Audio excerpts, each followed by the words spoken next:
এক ছিল শিয়াল, তার নাম ছিল বুনো। আর এক ছিল কুমির, তার নাম ছিল কুনো।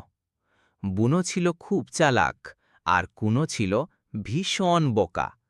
বুনো সারাক্ষণ কুনোকে ঠকানোর ফন্দি আঁটত।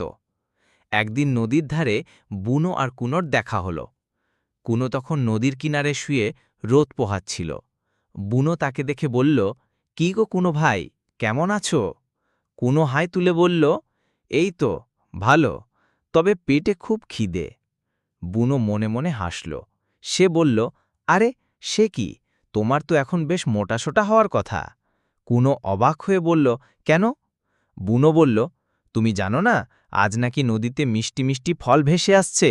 যে একবার খাবে তার গায়ে মাংস লেগে যাবে।" কুনো তো শুনেই জিভে জল। সে বলল, "সত্যি? কোথায় সেই ফল?" বুনো বলল, "আমি জানি, কিন্তু তোমাকে একটা কাজ করতে হবে।" কুনো বলল, "কি কাজ?" বুনো বলল, "আমি তোমার পিঠে চড়ে নদীর ওপারে যাব, ওখানে গেলেই ফল পাওয়া যাবে।" কুনো তো মহা খুশি।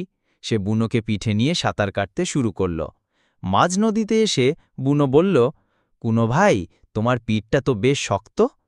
কুনো বলল, "আর বলো না, পিঠের জ্বালায় আমার প্রায় মরে যাওয়ার অবস্থা।"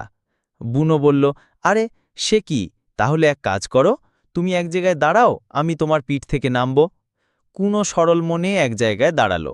বুনো সুযোগ পেয়ে তার পিঠ থেকে লাফ দিয়ে পাড়ে উঠে দৌড় দিল। কুনো তখন বুঝতে পারল যে বুনো তাকে ঠুকিয়ে চলে গেছে। সে রেডি আগুন হয়ে বলল, "দুষ্টু শিয়াল, তোর একদিন কি আমার একদিন?" কিন্তু শিয়াল তো ততক্ষণে অনেক দূরে চলে গেছে, আর কোনোদিনও সে কুনোর সামনে আসেনি। এই গল্পের মূল শিক্ষা হল, অতিরিক্ত চালাকি করে কাউকে ঠকালে তার ফল ভালো হয় না।